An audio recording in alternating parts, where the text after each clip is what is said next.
जो क्वेश्चन आप ही के स्कूल का पूछा गया, मैं आपके सामने एक बार पढ़ के दिखाई देता हूँ, देखिए जरा। लिखा हुआ है कि Casio limited was formed with authorise Casio limited was form with the authorise capital of कितने की, 12 लाख रुपीज की, divided into 1 lakh equity shares. 10 रुपए का एक था। कंपनी ने 4,000 शेयर तो दे दिए कि signatories to memorandum of association, ये तो बन गया आपका इनकॉर्पोरेशन कॉस्ट। और 3,000 इक्विटी शेयर वेंडर को दे दिया मशीनरी खरीदने के लिए। इसने 20,000 इक्विटी शेयर पब्लिक को ऑफर करे। 5 एप्लीकेशन पर 3 अलॉटमेंट, 2 रुपये फर्स्ट एंड फाइनल कॉल पे हो गया। Company did not make the calls during the year. तो आपने कॉल्ड अप पैसा कितना आपका, 8 रुपये, 2 रुपये तो कॉल ही नहीं किया। यानी कि अगर कभी subscribed and not fully paid up की कैटेगरी बननी है आपकी। और उसके बाद बोला गया क्या, all the money was duly received accept 2,000 shares which were forfeited. 500 share forfeited को ₹6 पर शेयर 8 कॉल्ड अप। यानी कि जो बाकी बचे हुए भी हैं वो भी फुल्ली पेड अप इशू नहीं करें, तो subscribed and fully paid up की तो कैटेगरी बननी नहीं है इसमें। मैं इस क्वेश्चन को सॉल्व करके दिखाऊंगा, इसकी बैलेंस शीट भी बना के दिखाऊंगा आपको, ताकि अगर ये बैलेंस शीट का क्वेश्चन बन के आता तो कैसे करते हैं, है ना। एक छोटा सा हम वर्किंग नोट बना देते हैं, उसके बाद चलते हैं। तो कितने शेयर है आपके पास बताइए। एप्लीकेशन कितने का था, 5। अलॉटमेंट कितने का था, 3। फर्स्ट एंड फाइनल कॉल कितने का था, 2, जो कि मांगी ही नहीं गई। एक व्यक्ति के पास कितने, 2,000 शेयर्स थे। ये दिया, ये नहीं दिया। 10,000 प्रोराटा तो है नहीं ये, तो 6,000 यहाँ बन गया आपके पास, ठीक है। ये मिल चुका है या नहीं मिला, सीधी सी बात है। यहाँ ठीक है। 2,000 शेयर्स पर फोर्फिटेड अमाउंट कितना बनता है, 10,000। री इशूड, री इशूड कितना कर रहे हैं आप, देखिए री इशूड 500 शेयर्स। 2 इंटू 5, 500 इंटू कितना बनता है, 2,500। बैलेंस, बैलेंस कितना बना देखिए आपका, 1,500। कितना, 7,500। बैलेंस ये बना। ये कहाँ जाने वाला अमाउंट है, ये बैलेंस शीट में जाने वाला अमाउंट है। ये जो री इशू है, री issue at the rate of rupees कितना, 6 पर शेयर, और 8 कॉल्ड अप या पेड अप जो भी है, ये इस पर आपके रेशियो है। दैट इज योर स्टोरी, ठीक है। इस तरह से करना है इसको। अब इतना छोटा सा वर्किंग नोट से इन्फॉर्मेशन विद यू। चलो, अब इस इन्फॉर्मेशन के साथ साथ अगर मैं क्वेश्चन पढ़ता हूँ, आप सोच सकते हैं इससे ज्यादा हलवा कुछ हो नहीं सकता आपके लिए। ये कहते हैं कि what is the amount of authorise capital. भाई 12 लाख दे रखी है ऊपर, क्वेश्चन में गिवन है 12 lakh, there is no problem with that. 12 lakh का अमाउंट है। फिर क्वेश्चन में पूछ रहा है कि state the amount of issued capital. Issued capital, ठीक है जी। 20,000 आपने, अच्छा इशूड कैपिटल दिखा देता हूँ आपको क्या क्या थी। अगर मैं फर्स्ट, तो आपके पास क्या हो गया, ₹12 लाख आपका आंसर हो गया, ठीक है। सेकंड में आपसे पूछा गया कि issued share capital. Issued share capital क्या होती है, देखिए जरा। अब जरा ध्यान से देखें। 4,000 तो आपने शेयर किसको दिए थे, प्रोमोटर्स को दिए थे। वेंडर्स को कितने दिए थे, 3,000 दिए थे। कैश में कितने इशू करे थे आपने, 20,000 इशू करे थे। टोटल कितना हो गया, 27,000। इंटू करे दे रहा हूँ कितने से, 10 से, क्योंकि इशूड तो 10 है ना। इशूड में तो फाइनल कॉल फर्स्ट कॉल मांगी नहीं, कोई फर्क नहीं पड़ रहा। तो your value is what, 2,70,000, that's your answer. तो क्वेश्चन को देखते ही दिख रहा है, क्वेश्चन में गिवन है, ठीक है जी। ये अच्छा, उधर से अब आगे देखते हैं, एक और क्वेश्चन के अंदर आगे आगे की लाइन क्या कहती है, आपसे जरा पढ़ते हैं। State the amount of subscribed and not subscribed and fully paid up capital. State the amount of, अब जरा ध्यान से देखें। ये दोनों जो, ये दोनों, ये तो क्या है, subscribed and fully paid up है ना। हाँ है ना, बताइए। ये तो subscribed and fully paid up है। कौन से वाले, ये वाले। व्हाट अबाउट दिस, ये क्या है, subscribed and not fully paid up. ये तो उस कैटेगरी की, अभी इनमें फोर फीचर भी देखेंगे हम। तो subscribed and fully paid up कितने शेयर हैं आपके, 7,000 शेयर है। 4,000 जो आपने प्रमोटर को दिए और 3,000 जो आपने वेंडर को दिए, तो 7,000 आपके शेयर क्या है, subscribed and fully paid up है। 10 से मल्टीप्लाई करूंगा तो क्या हो जाएगा बताइए। What is your answer then, 70,000। C is your answer, C is your answer, ठीक है। और आगे चलते हैं। State the amount of subscribed but not fully paid up. Subscribed not fully paid up का आपको बोल रहा है जवाब, ठीक है। अब अब हम देखते हैं यहाँ पर हमारे पास अगले वाले का, मतलब तीसरे नंबर का तो क्वेश्चन का जवाब, चौथे नंबर का, तीसरे नंबर का तो क्या हो गया, ₹70,000 हो गया ना। Subscribed and not fully paid up बोल रहा है, इसी में आपके सारे के सारे बच्चे अटके हैं। हमारे पास टोटल शेयर कितने थे, देखिए जरा। टोटल शेयर हमारे पास जो कैश में थे वो 20,000 थे, ठीक है। इनमें से आपने क्या किया, इनमें से आपने 2000 शेयर्स क्या कर दिए, फोरफिट कर दिए। बचे 18 शेयर्स। 18 शेयर्स भी क्या है, नॉट फुल्ली पेड अप है। ये भी तो नॉट फुल्ली पेड अप है। जब ये पूरे के पूरे 20 हजार, सुन लो यार, जब पूरे के पूरे 20 हजार share not fully paid up हैं, तो ये 18 भी होंगे। ये जो 2000 शेयर थे ये फोरफिट करे थे, इनमें से आपने क्या कर दिया, री इशू कर दिया इसको, री इशूड। कितने री इशू करे आपने, बताइए, 500 शेयर री इशू करे। ये भी री इशू कैसे हैं, नॉट फुल्ली पेड अप, ये भी not not fully paid up री इशूड है। और जो बच के बैलेंस बच गए, बैलेंस कितने, 1500 शेयर्स, जिन पर कितना पैसा है, 7500 है। ये आपके पास क्या है, कि बैलेंस शीट में जाना है किसने, फिर फोर फीचर अकाउंट के नाम पे। ऐसे होना है इसमें। ठीक है, इस तरह से। अभी जो आपका डाउट है ना, जो कि फोन 40 वर्ड कुछ भी आ रहा है, उसको मैं क्लियर करके दिखा रहा हूँ, मैं यहाँ पर बैलेंस शीट बना के दिखा रहा हूँ आपको। ठीक है, ये क्वेश्चन वैसे भी हो जाएगा, अभी हो जाएगा क्वेश्चन, पर मैं बैलेंस शीट बना के दिखा रहा हूँ पहले। देखिए, हम लिख रहे हैं यहाँ पर क्या, balance sheet of Casio limited as at annexed.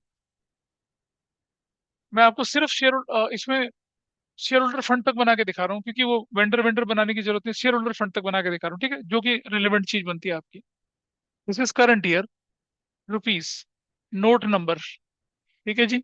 और यहाँ पर्टिकुलर्स आ गया, ये पर्टिकुलर्स। नंबर 1 में हम लिखते हैं क्या, equity and liabilities, equity and liabilities, ठीक है जी। इक्विटी एंड लाइबिलिटी में क्या लिखना है आपको, share holders fund, share holders fund लिख देना है आपको, लिख दिया। इसके अंदर आपको शेयर कैपिटल लिख देना है, शेयर कैपिटल को 1 नंबर दे दिया। रिजर्व एंड सरप्लस में इसलिए लिख रहा हूँ, क्योंकि आपके पास कैपिटल रिजर्व आएगा, नंबर 2। इतना करके हमने यहाँ पर क्लोज कर दिया।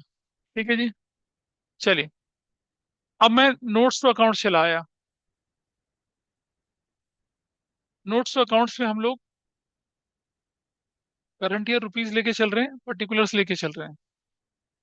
आपको बिना उसके भी काम हो जाना था वैसे, बिना उसके भी मैं बता, बैलेंस शीट को तो अगर बना रहे हैं, बिना उसके भी बना के दिखाऊं तो क्या बनता है आपका, देखिए, है ना। आपको बोला subscriber not fully paid up, तो आप देखिए आपके पास शेयर टोटल कितने हैं, 18 हजार वो, 500 ये, तो आपके पास टोटल शेयर है 18,500 इंटू 8 से मल्टीप्लाई करूं, कितना आती है वैल्यू बताइए। 18,500 इंटू 8 से मल्टीप्लाई कर लीजिए, कितना आता है। 18 एट जा 164 होता है, नहीं, 1,48,000 बनता है, ठीक है। 148, 148 बन रहा है। ये सब्सक्राइब नॉट फुल्ली पेडअप है। लेकिन एक परेशानी इसके साथ और है, कि जब हम बैलेंस शीट की बात कर रहे हैं, तो सब्सक्राइब नॉट फुल्ली पेडअप में क्या चलता है, प्लस फोर्फिटेड शेयर्स भी ऐड होता है। और जो कि फोर्फिटेड शेयर की वैल्यू कितनी है, देखो वहां पर, ये रही, ये वाली, ये वैल्यू ना, ये वाली वैल्यू जाएगी कैसे। हाँ, हाँ, वही पूछ रहा हूँ, वही जानी है। ठीक है, ये 7,500, तो 7,500 डाल दिया हमने यहाँ पर, तो कितनी हो जाएगी, 155,500, यही तो। ज्यादातर बच्चों का आंसर यही निकल रहा होगा। हाँ, अब ये ऑप्शन ही नहीं था। तो आपके जो पेपर सेटर ने क्या किया, उसने अपने दिमाग में क्या रखा, अब अगर कभी ऐसी परेशानी आपके पास आ जाए, तो जो ऑप्शन आपको दिख रहा है उस पर आपने टिक लगा दिया, लिख दिया। ठीक है, आपका क्या आंसर आ रहा था, आपके बताइए, what is your answer. Fourth का क्या आंसर था, ABCD क्या,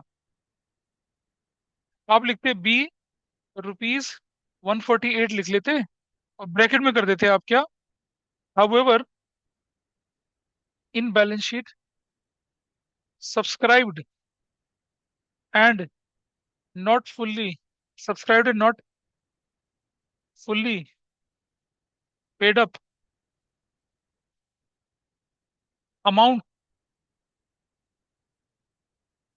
however in balance sheet amount will be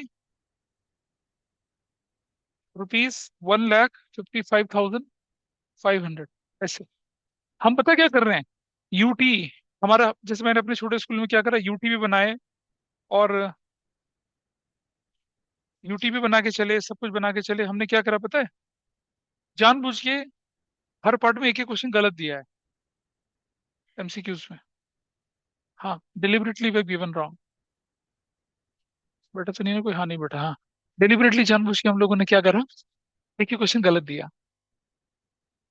ठीक है, क्योंकि अगर कोई गलत क्वेश्चन आ जाए तो you should be mentally prepare to attempt that also. ठीक है, तो यूटी में दिया था एक गलत, टर्म में क्वेश्चन चलो जबरदस्ती गलत दिया था।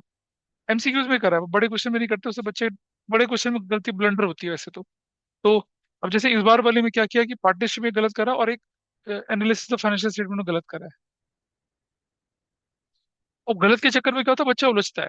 लेकिन आपको ये सीखना है कि अगर कोई चीज गलत दिख रही है आपको, तो आपको उसमें एक बार अटेम्प्ट करना है और आगे बढ़ जाना है, आप उसको टाइम नहीं खराब करना है।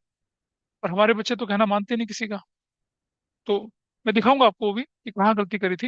एनीवे, सो आप ये लिख देंगे। अब ऐसे में क्या होने वाला है सुनो, जो आपके मार्किंग स्कीम बन रही है अगर, तो उसमें जो आपने ये लिख दिया ठीक है, और कभी मार्किंग स्कीम रिवाइज होके आती है कई बार बोर्ड से, तो आपका वो भी आंसर माना जाएगा ना। करेक्ट आंसर तो 155 500 ही बनना चाहिए। अगर हमसे कोई पूछे कि subscribe and fully paid up balance sheet में कितना दिखेगी, तो ये है आपका आंसर। लेकिन अगर मैं बोलूंगा subscribe and fully paid up का अमाउंट कितना है, फिर आंसर ये बनता है। लेकिन अमाउंट अच्छा है। अब एक बात और समझना, मैं 148 को क्यों बोल रहा हूँ यहाँ पर, क्योंकि अगर मान लो मेरी subscribe and fully paid up की category, subscribe and not fully paid up की कैटेगरी बनती नहीं, तो 7500 तो वहां चला जाता ऊपर subscribe and fully paid up में। अब यहाँ क्योंकि कैटेगरी बन रही है तो इसमें चला गया। इसी क्वेश्चन में अगर ये मान लो 1000 शेयर, इसमें से 1000 शेयर क्या होते हैं, अगर आउट ऑफ दिस 1000 शेयर अगर फुल्ली पेड अप हो जाते, तो फुल्ली पेड अप की कैटेगरी अलग चली जाती, ये तो इसी कैटेगरी के साथ जाके जुड़ता। तो बैलेंस शीट के अंदर 155 500 ही दिखना है। पर क्योंकि आपके आंसर में 148 है, वो भी यहाँ तक तो आपका रिजेंबल करता, तो आपने उसे ठीक लिख देना था, ब्रैकेट में वो चीज लिख देनी थी। कोई बात नहीं, आपने 155 एंड 500 लिखा आंसर। तो मैं इसीलिए बोल रहा हूँ कि कभी बोर्ड में ऐसा कुछ हो जाए तो you should mention that. CUT में नहीं चलेगा, वो तो कंप्यूटर बेस्ड है। लेकिन पेन एंड पेपर वाला एग्जाम है, वहां लिख दीजिए। ऐसे में क्या होगा कि एग्जामिनर देखेगा कि हाँ बच्चे की अप्रोच है। तो अब ऐसे में क्या होता है, मार्किंग स्कीम रिवाइज, एक बार क्या हुआ कि बोर्ड में एक मार्किंग स्कीम बन के आई कॉमन सेंस कंपेरेटिव पे, कंपेरेटिव स्टेटमेंट पे। तो जो कैलकुलेशन मार्किंग स्कीम थी वो गलत थी। फिर रिवाइज होके आई, रिवाइज होके जो मार्किंग स्कीम आई तो उसमें क्या हुआ, एक बच्चा था जिसके बिल्कुल 80 में से 80 बन रहे थे, लेकिन कॉमन सेंस कंपेरेटिव की मार्किंग स्कीम बन के आई जब दोबारा से, तो उसके 2 नंबर कट गए। हमें तो जो नई मार्किंग है उसके हिसाब से चलना था। लेकिन अगर वो बच्चा ऐसा कुछ नहीं लिख देता तो शायद वो बच जाता। तो 1 मार्कर में अगर आपको लग रहा है कि क्वेश्चन में जस्टिफिकेशन में कोई परेशानी आ रही है तो वैसा कर सकते हैं। एक और चीज, वो मैं मतलब ठीक है रिकॉर्डिंग में बोल रहा हूँ, but that should not be a regular practice. अगर आपको लग रहा है कि किसी क्वेश्चन के बहुत क्लोज प्रॉक्सिमेट दो आंसर बन रहे हैं, तो क्वेश्चन नंबर 17 का आपको लग रहा है आंसर ए है, लिख दिया अभी, बाद में कहीं लास्ट में जाते हुए 17 का आपका दूसरा वाला आंसर भी लिख दिया। पेपर चेक करते समय हम क्या करेंगे, दोनों को चेक करेंगे, जो ठीक वाला को उसे रख लिया जाएगा, दूसरे वाले को एलिमिनेट कर दिया जाएगा। But it should not be a regular practice, पता चला हर एक के दो दो आंसर लिख के आ रहे हैं। कभी कंफ्यूजन हो जाए तो उस सिचुएशन में आप इसको एंड कर सकते हैं, but that should not be taken, and don't do it in home exam. वहां तो मैं दोनों ही काट देता हूँ अगर कोई ऐसा करते तो, रिपीटेड लिख के। ठीक है, अब इसको देखें जरा। तो दिस पार्ट इज ओके, मैं इसे लिख रहा हूँ यहाँ पर, आ जाइए नंबर 1, शेयर कैपिटल ऐसे कर दिया।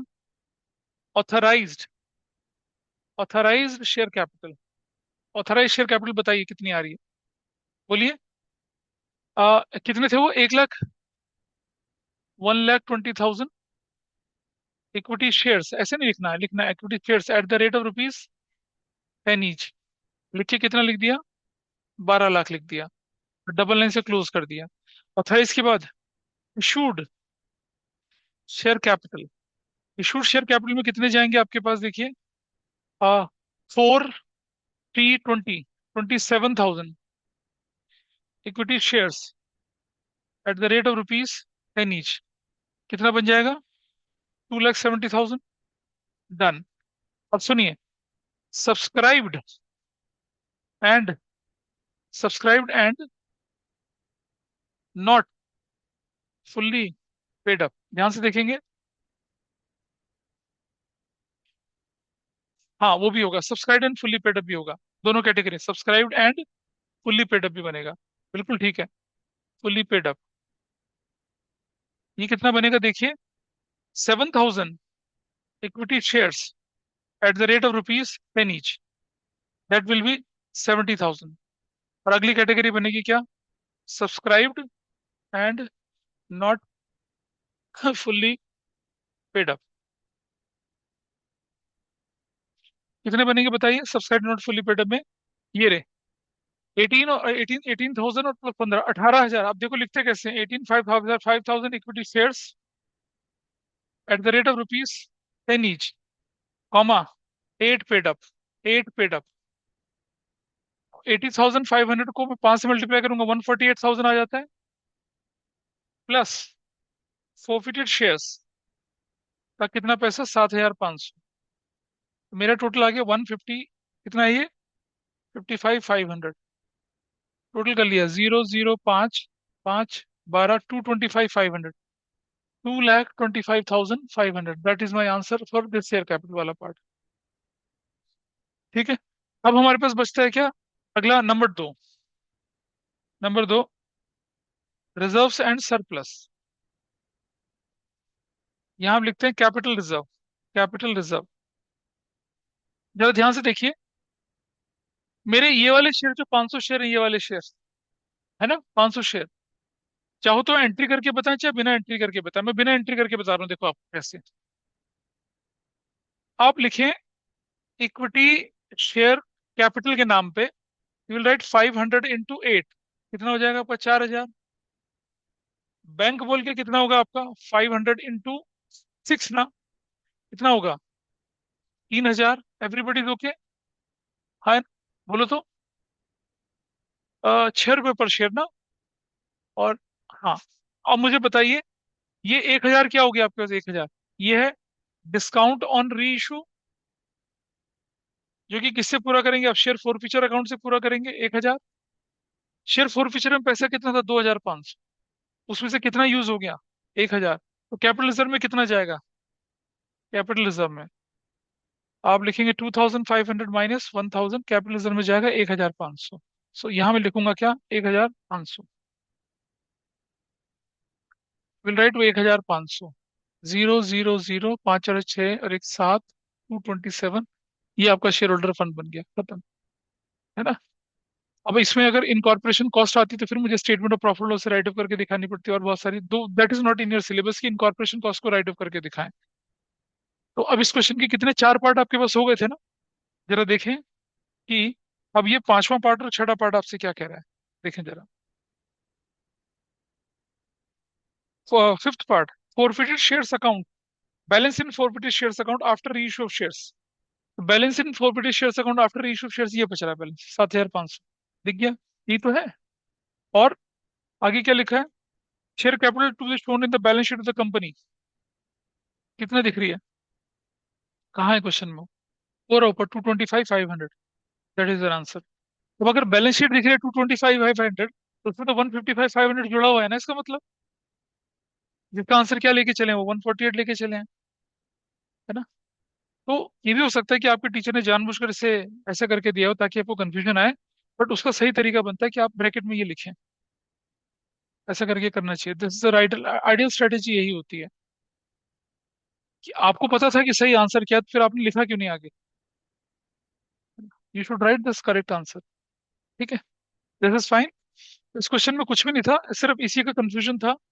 और एक दूसरी बच्ची, दूसरे आप ही की आपकी बैच की दूसरी बच्ची थी, उसने बोला कि मैं यहाँ, अब मेरा यहाँ पर कंफ्यूजन हो गया, तो फिर उसके बाद फिर मैं आगे के दो भी नहीं कर पाई। हम्म।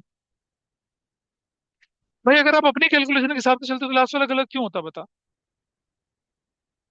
ना ना, अरे भाई, बैलेंस शीट में तो 100% वो ठीक है। बैलेंस शीट के हिसाब से तो 100% करेक्ट है वो। तो अब इसलिए अपनी कैपेसिटी पे, पता है क्या होता है, मैंने बच्चे कितने ऐसे देखे हैं बोर्ड के पेपर में। और एक और मैं टिप आपको बता देता हूँ, उसमें क्या करना है आपको, कि कभी बोर्ड का पेपर आप कर रहे हैं और आपको लग रहा है कि भाई एक क्वेश्चन आपने कर लिया और वो क्वेश्चन आपका गलत हो गया, भाई काटो मत उसको यार। उसको काट, बच्चा क्या करता है, अपने हाथ से ब्लू पेंसिल से क्रॉस मार देता है, दूसरा क्वेश्चन अटेम्प्ट करना शुरू करता है। जब हम चेकिंग करते हैं तो पता क्या दिखता है, पहले वाला क्वेश्चन ठीक कर रखा था, दूसरा वाला उसने कॉन्फिडेंस में खराब आके उसने गलत कर दिया। काटने का काम हमारा है पेपर चेक करते समय। अगर आपने 2 बार कर दिया किसी को, तो क्रॉस मत करो, पेंसिल से भी क्रॉस मत करो, उसको छोड़ दो, उसको as it is. Paper check कर क्या करेगा, दोनों को चेक कर लेगा। जिसमें जो करेक्ट होगा या जिसमें ज्यादा मार्क्स आ रहे होंगे उसको रख लेगा, दूसरे को रिपीटेड बोल के एलिमिनेट कर देगा। नहीं काटिए, कभी कभी हो जाए ना तो करते समय गलत मत काटो। अपने एग्जामिनर पर रेड करना, पैसा मिलता है, वो काट देगा उसको, उसका ध्यान रख। Order doesn't matters. मैं अपने छोटे स्कूल की आपको आंसर शीट दिखाऊंगा, हमने 1 से लेकर 34 तक दिख रहा है। अगर आपने पेपर चेक करने वाला क्या करता है, क्वेश्चन एक चेक करेगा, तुरंत अगले पेज पे एक लिख देगा। उसके बाद अगर क्वेश्चन 34 चेक करेगा, 34 पे नंबर लिख देगा। कोई फर्क नहीं पड़ता उससे। बट मेरी एडवाइस ये रहती है कि एमसीक्यू सारे एक साथ कर लो। बस सिर्फ एमसीक्यू एक साथ सारे कर लो, जैसे पार्ट 1 के एमसीक्यू एक साथ कर लिए, पार्ट 2 के 4 एमसीक्यू एक साथ कर लिए। बाकी आप कुछ भी कर दो, जो भी करना, 34 पहले करो, 27 पहले करो, 26 पहले करो, doesn't matter. How you have to practise sample papers, मैंने बोला। एक सैम्पल पेपर आप करिए 1 से लेकर 34 तक असेंडिंग ऑर्डर में। एक करिए डिसेंडिंग ऑर्डर में, 34 से लेकर नीचे चलिए। एक पेपर में आप पहले पार्ट 2 खत्म कर लीजिए, और एक पेपर में पहले पार्ट 1 खत्म कर लीजिए। ये एक पेपर में ऐसा करिए, जो आपको पहले आता है उसको पहले कर लीजिए। ऐसे जब आप 5-6 बार ट्राई करेंगे तो आपको लग जाएगा कि भाई हाँ, किस में हम कंफर्टेबल हैं, किस में हमारी स्पीड ज्यादा बनती है। बस फिर उसी मेथड से क्या करिए, सारे के सारे सैम्पल पेपर सॉल्व करिए, ऐसा करके। बेस्ट स्ट्रेटेजी ये होती है कि 15 मिनट में आप पढ़ लीजिए। 15 मिनट में लोग एमसीक्यू सॉल्व करने लग जाते हैं, वो बड़ी गलत तरीका होता है। 15 मिनट में आप ये पढ़ लीजिए कि आपको कौन सा वाला ऑप्शन सेलेक्ट करना है, दैट यू हैव टू सी। ठीक है जी। तो दिस क्वेश्चन इज ओवर। अभी एक क्वेश्चन मेरी तरफ से है, वो मैं दे रहा हूँ आपको, नोट करिए। क्वेश्चन में लिखा हम लोगों ने क्या,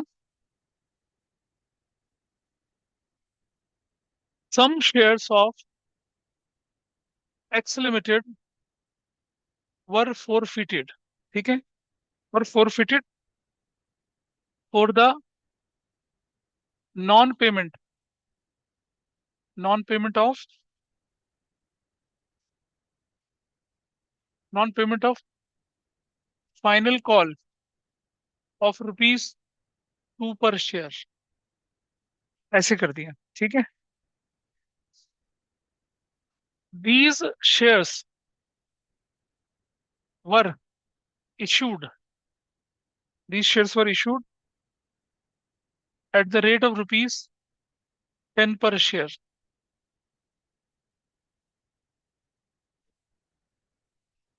नहीं, इशूड है, री इशूड नहीं है, रुपीज 10 पर शेयर। ठीक है जी, full stop. 60% of the forfeited shares, 60% of the forfeited shares were reissued at a discount, at a discount of rupees 3,000।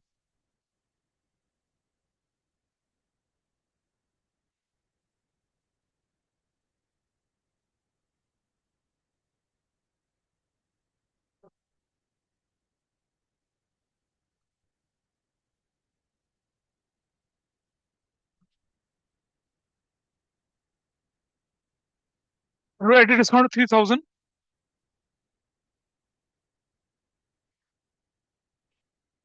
on the reissue and uh,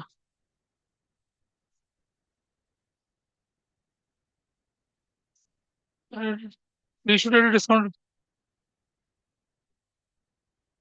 on reissue and transfer of rupees 3,000 to capital reserve, capital reserve. Calculate the number of forfeited shares and issue price and reissue reissue price पर share.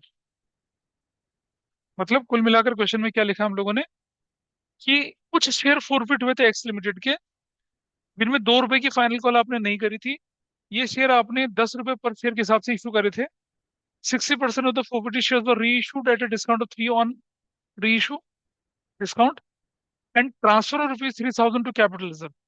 मतलब आपने reissue का discount भी दिया और 3,000 रुपए जो था उसे कहाँ, कैपिटल रिजर्व में भी ट्रांसफर कर दिया। तो आपसे पूछ रहा है कि आप नंबर ऑफ प्रॉपर्टी शेयर निकालिए और रीइश्यू प्राइस पर शेयर निकाल लीजिए। ये आपका क्वेश्चन है, नीचे से ऊपर की तरफ जाने वाला क्वेश्चन है, इसे करिए आप फटाफट से। क्वेश्चन की शुरुआत होती है नीचे से, जहां हमें बोला गया कि भाई उसने उसने रीइश्यू पे कितना दिया, डिस्काउंट दे दिया। और सुनो, ये जो शेयर दिए थे, क्योंकि उसमें पूरा का पूरा फाइनल कॉल मंगाई गई थी, कुछ भी नहीं बोला जाता, फुली पेड अभी माने जाएंगे शेयर्स। नंबर ऑफ शेयर मुझे पता नहीं है, लेकिन मुझे इतना पता है कि डिस्काउंट जो है, मतलब शेयर फॉरफिचर अकाउंट 3,000 यूज हुआ है, और ट्रांसफर कर रहे हैं हम किसमें, कैपिटलिज्म में 3,000।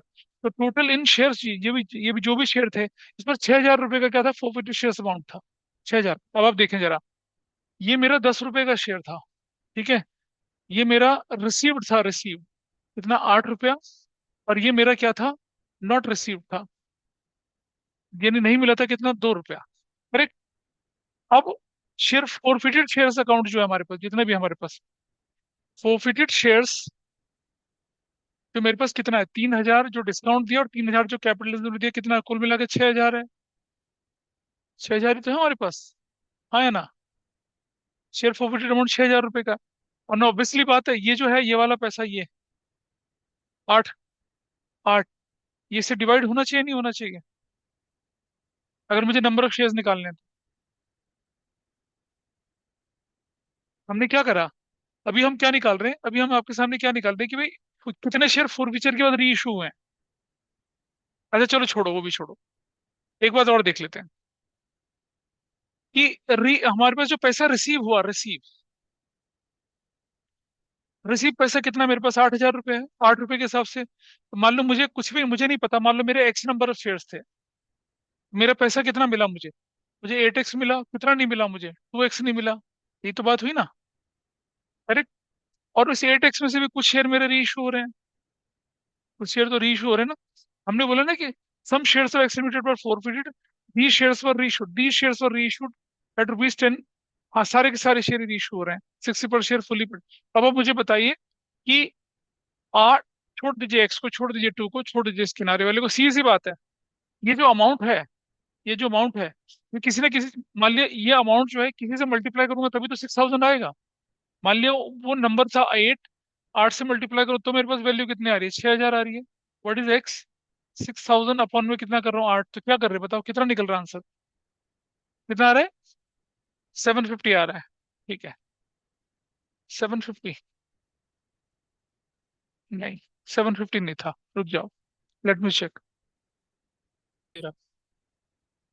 ये टोटल फॉरवर्डेड शेयर्स अमाउंट कितना है, 6,000 रुपीज आपको दिख रहा है अभी, यहाँ दिख रहा है ना।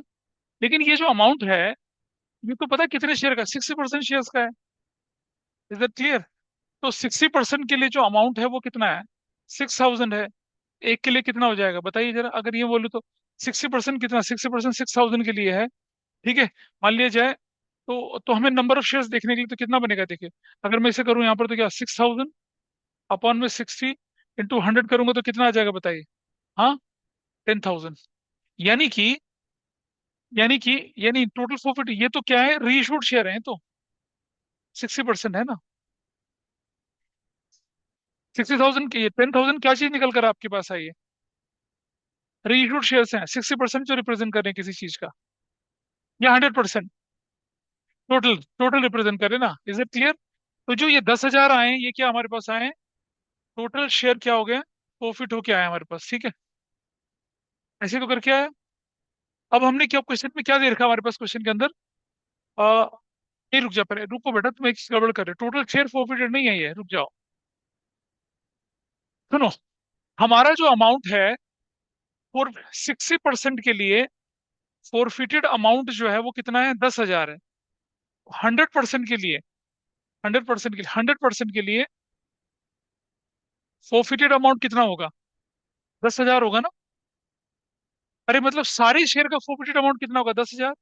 जब 60% का 6,000 है, तो पूरा 100% का कितना होगा, 10,000।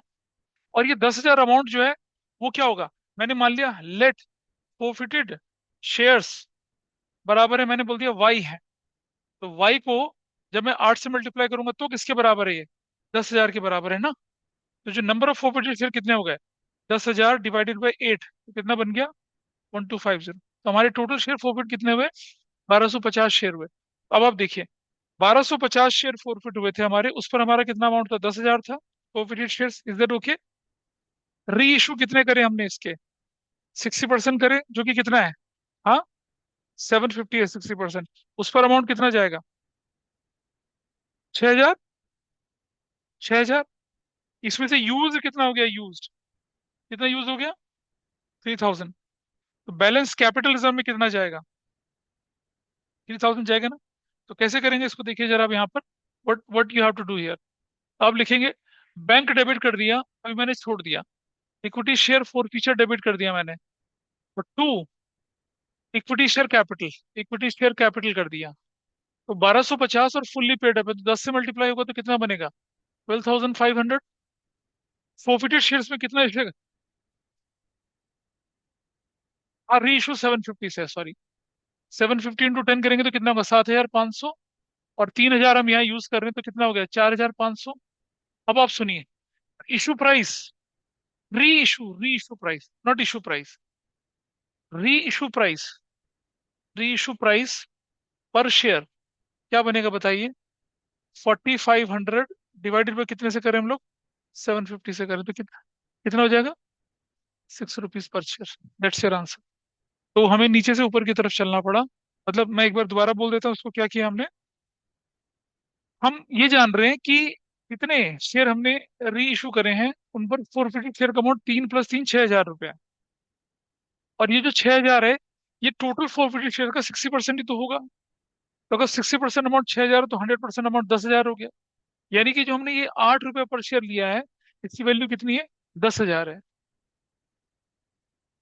हमने, ये वैल्यू हमारे पास कितनी है? 10,000 है। और ये हमारे पास वाई शेयर्स थे।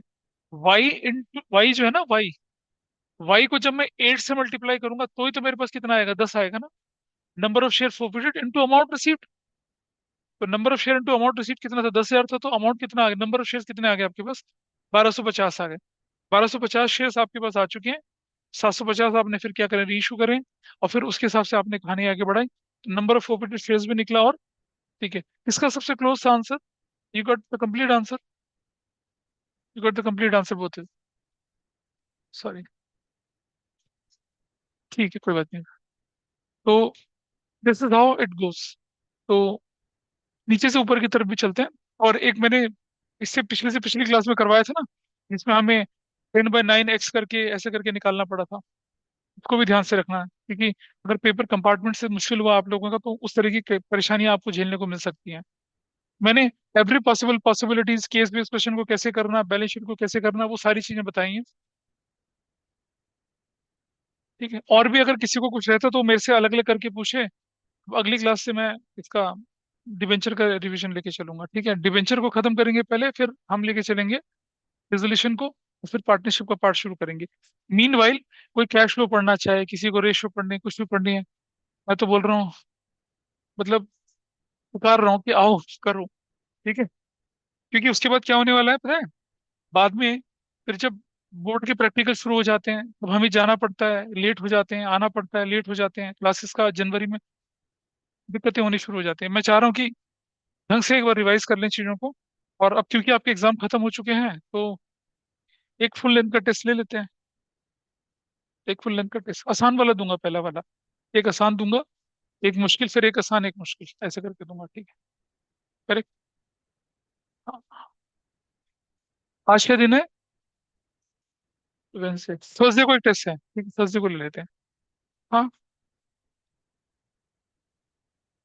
चलिए, दैट्स ऑल फॉर टुडे।